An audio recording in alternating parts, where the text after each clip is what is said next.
Hi, I'm Michael. I'm a registered dietitian working in oncology, and today we're stepping slightly outside food to talk about meditation and whether it does anything for cancer. You'll find it sold two ways online: as a secret weapon that prevents or even cures cancer, and, on the other side, as useless fluff. I want to give you the honest verdict right at the top, because both of those miss the mark. Meditation does not prevent, treat, or cure cancer, but it has real, well-documented value for how you feel while living through it. Let me show you where the line actually sits.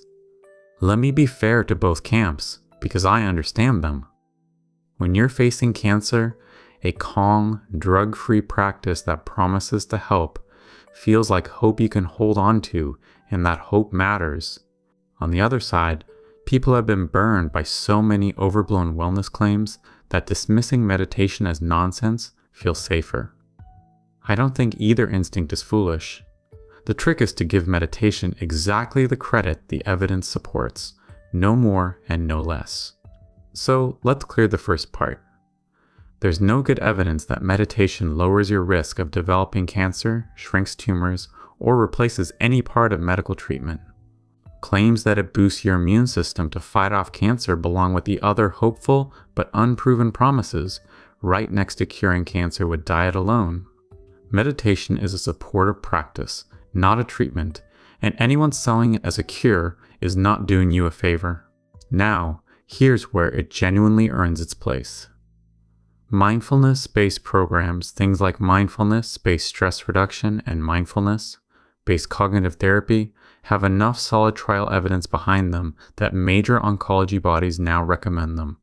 A joint guideline from the Society for Integrative Oncology and ASCO recommends mindfulness-based interventions to help manage anxiety and depression in adults with cancer, both during treatment and after. That's a formal clinical recommendation, not a slogan. The measured benefits cluster around the mind and daily function: less anxiety and depression, lower distress, better sleep, and less fatigue. Those are meaningful. Feeling less overwhelmed and sleeping better changes how you get through treatment, even if it does nothing to the tumor itself. And why does getting this framing right matter so much?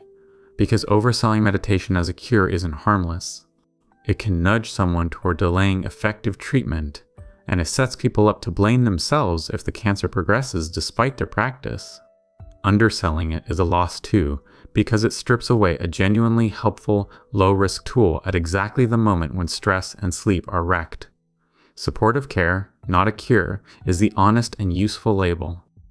Let me put my clinic hat on for a moment. You don't need a silent retreat.